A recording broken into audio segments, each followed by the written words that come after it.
Ever wish you could turn any video into a slow motion clip instantly without editing? Good news, on your Samsung Galaxy S25 Ultra, you can not only preview any video in smooth slow motion just by touching and holding it, but now you can also save that moment as a separate slow motion clip. Let's see how it works. Open Gallery app on your phone.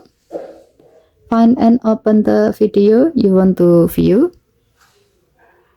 Touch and hold anywhere on the video to instantly play it in cinematic slow motion.